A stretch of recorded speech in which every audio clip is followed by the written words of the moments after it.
Are you still looking for proof that history's a lie? Well, look no further.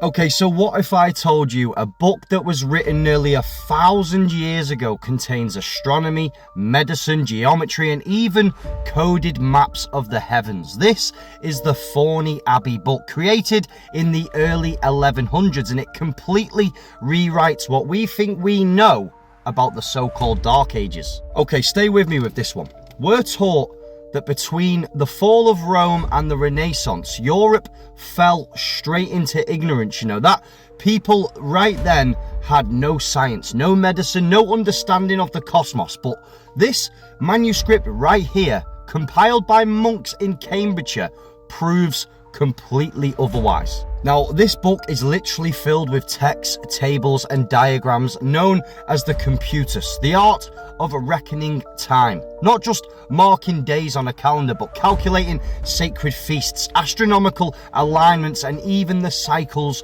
of nature itself. I mean, this book honestly implies that they had a knowledge beyond our belief. Just look closely at these charts. You'll see 4 classical elements: terra, ignis, aqua, and air, laid out in geometric precision. You'll see zodiac symbols, planetary cycles, and even something resembling sacred geometry.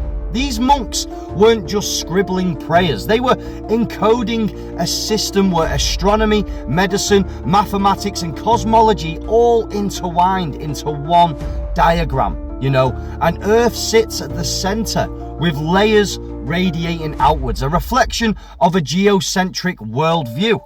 And in another, you've got circular tables aligning letters, numbers, and celestial events, almost like an ancient encryption key, Now, this is the bit that blows my brain. If manuscripts like this existed in the 1100s, then the narrative of the Dark Ages completely collapses. They didn't lose knowledge, they preserved it.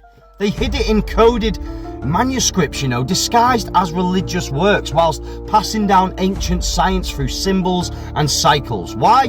Because controlling time means controlling power. Whoever fixes the calendar, fixes the feasts, fixes the rhythm of society itself. And whoever encodes the heavens encodes the story of creation.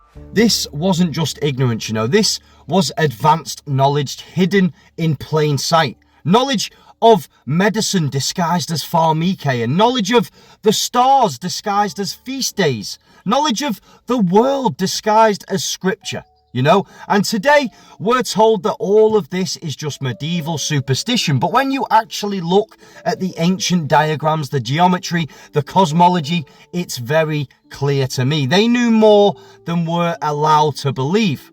I mean, the Thorny Abbey book is just one example, a 1,000-year-old reminder that history has been rewritten. What we call progress is often just rediscovery, And the lie of the Dark Ages, it's proof that the real knowledge was never lost, it was only hidden. Because once you see it, you realize that history isn't what they told us, not even close. But obviously, for the sensory reasons, this was just for entertainment. I love you all, beautiful people. Don't forget to hit that follow button, and I'm as fictional as a dinosaur, baby.